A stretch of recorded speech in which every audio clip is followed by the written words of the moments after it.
নমস্কার, মহারাষ্ট্র জীবনযাপনে আপনাদের স্বাগত। আমি নমিতা। আজকে আপনাদের জন্য একটা নতুন ভিডিও নিয়ে এসেছি। এটা একটা রান্নার ভিডিও, এটা মহারাষ্ট্রিয়ান ডিশ রেসিপি। তো চলুন দেখে নিয়ে যাক রান্নাটা কেমন হয়। আশা করছি ভালো লাগবে। চলুন দেখে নিয়ে যাক এখানে প্রধান উপকরণগুলি কী কী। এখানে আমি ধনেপাতা নিয়েছি, চিনেবাদাম, কিছু পোস্ত, কিছু সাদা তিল, নারকেল কোড়া, কলাই এখানে আমি অড়হর কলাই নিয়েছি, ময়দা, বেসন। এই যে দেখুন, প্রথমে যেটা করছি আমি শুকনো কড়াইয়ে আমি বাদামগুলো ভালোভাবে ভেজে নেব। ভেজে নেওয়ার পর আমি এটাকে পাত্রে একটা ঠান্ডা হওয়ার জন্য ছেড়ে দেবো। যে দেখুন আমার ভাজা হয়ে গেছে, এটা আবার রেখে দেবো। আমি এটা সম্পূর্ণ এটা নিরামিষ রান্না করছি, নিরামিষ পদ্ধতিতেই করছি। আপনারা চাইলে এখানে পেঁয়াজ রসুনের ব্যবহার করতে পারেন, তো আমি এখানে করছি না, কারণ আমার বাড়িতে লাড্ডু গোপাল আছে, এই জন্য আমি পেঁয়াজ রসুনের পেঁয়াজটা আমি বাদ দেওয়ার চেষ্টা করি সবসময়।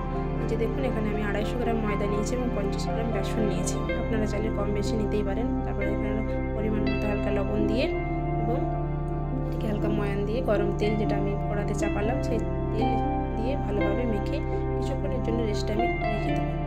তো আমি এখানে আর একটা জিনিস বলি, যে আমি যে কলাইটা নিয়েছি, আমি এটা অড়হর কলাই নিয়েছি। আপনারা চাইলে কড়াইশুঁটি, যেটা মটর, কাঁচা মটরটা পাওয়া যায়, সেই মটরটা আপনারা ব্যবহার করতে পারেন। তো আমার যেহেতু এই কলাইটা খুব পছন্দের, আমি খেতে ভালোবাসি, বা আমার পরিবারের সবাই, আমার হাজব্যান্ড, আমার মেয়েরাও ভালোবাসে, তো সেই জন্য আমি এই কলাইটা ব্যবহার করছি। এখানে এই কলাইটা বেশ মহারাষ্ট্রে পাওয়াও যায়। এখন যেহেতু এটা সিজন চলছে, সেহেতু পাওয়া যায় বলে আমি এটা পেলাম, চলো এটা ব্যবহার করি সেইভাবে। কিন্তু এটা মূলত আমি যখন বানিয়ে খেয়েছিলাম মহারাষ্ট্রিয়ানদের কাছ থেকে, তখন কিন্তু তারা মটরশুঁটি, কড়াইশুঁটি দিয়ে করে বানিয়েছিল। এটা আমার পছন্দের জন্য আমি এটা ব্যবহার করছি। যে দেখুন, ভাজা বাদামগুলো ঠান্ডা হয়ে গেছে, চেপে চেপে আমি তার খোসাগুলি ছাড়িয়ে নেব যতটা পারা যায়। এই যে দেখুন, যতটা পেরেছি আমি খোসা ছাড়িয়ে নিয়েছি। খুব বেশি না ছাড়ালেও চলবে, কোনো ব্যাপার নেই। এখানে আমি মিক্সিতে দরদরে ভাপ নিয়ে আমি পিষে নিলাম।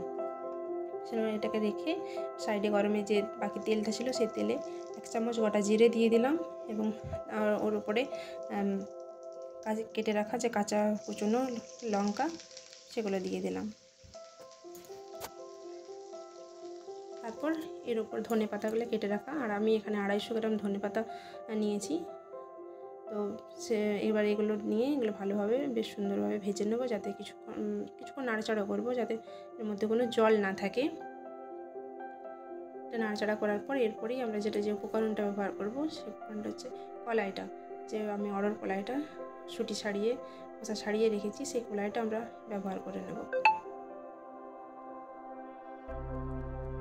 কলাইটা এবং যে ধনে পাতাগুলি সুন্দরভাবে নাড়াচাড়া করে কিছুক্ষণ হালকা নাড়াচাড়া করতে হবে, কিছুক্ষণ 5 মিনিট, যাতে নরম হয়ে যায়, কলাইটিও নরম হয়ে যায় এবং ধনে পাতাগুলি। এরপর আমরা যে উপকরণটি দেবো সেটা হলো শুকনো নারকেল কোড়া।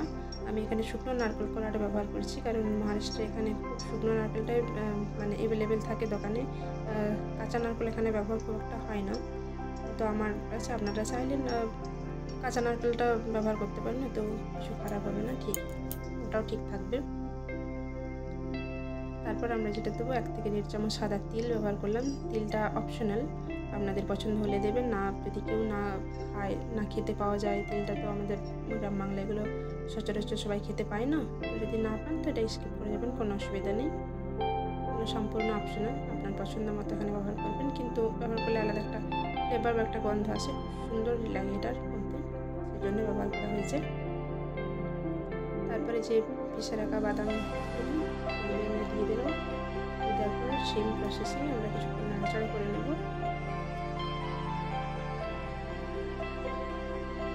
ভালোভাবে মিশ্রণটাকে মিশিয়ে নেব।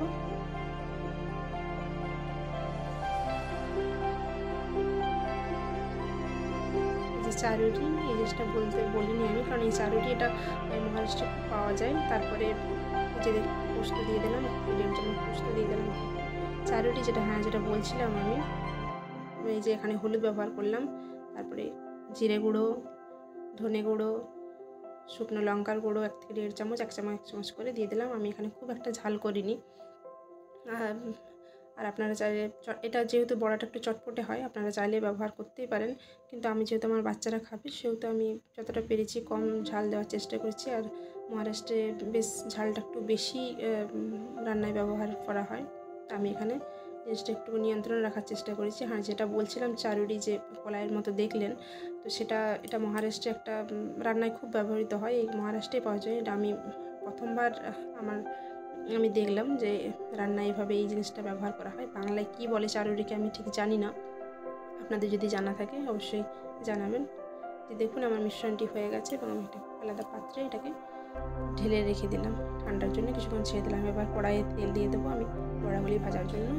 ধিমে আঁচে তেলটাকে রেখে দিলাম। এবার যে ময়দাটা ছোটো ছোটো লিচি করে সেটাকে লুচির আকার দিয়ে এই যে সেটার মধ্যে মিশ্রণটি দিয়ে দেবো, বেশ ভালোভাবে সেট করে নেব।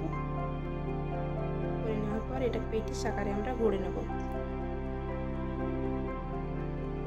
এক সাইড এই সাইডে মুড়ে হালকা করে জল দিয়ে দিয়ে আবার অপর সাইডে সেমভাবে মুড়ে দেবো আমরা।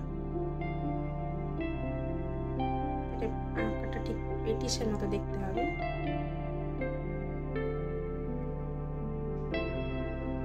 বেশ সুন্দর, কিন্তু ধনেপাতাকে আমরা অনেকভাবে বড়া করে বা অনেকভাবেই আমরা রান্নায় দিয়ে খেয়ে থাকি, তো এইভাবে ধনেপাতা ব্যবহার হয়। আমার কাছে বেশ নতুনত্ব লাগলো, তো এই জন্যই দেখুন ভালো বেশ সুন্দর আকার একটা নিয়েছে, পেটিসের আকার। এইভাবেই কিছু আমরা বানিয়ে নিয়েছি এবং আমরা তেলে ছেড়ে দেবো। আপনারা বাড়িতে বানিয়ে দেখুন, আপনার পরিবারকে সাথে এটা ভাগ করে নিন, দেখুন ভালো লাগবে। একটা কথা, হ্যাঁ, তেলটা বেশি গরম করা যাবে না, ঠিক আছে, আস্তে আস্তে সম্পূর্ণ ডিপে ভালোভাবে ভাজা যায়।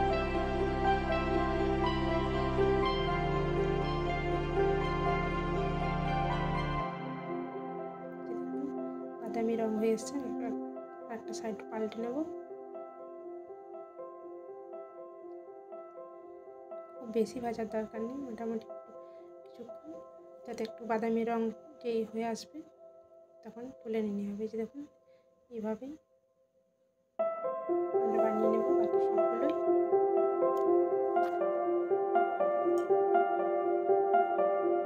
কেমন হয়েছে এই যে দেখুন এইভাবে হয়েছে, আমার সবগুলো আমি করে নিয়েছি। তো অবশ্যই রান্নাটা কেমন হলো জানাবেন। আর যে দেখুন আমার গোপালকে ভোগ লাগানো হয়ে গেছে।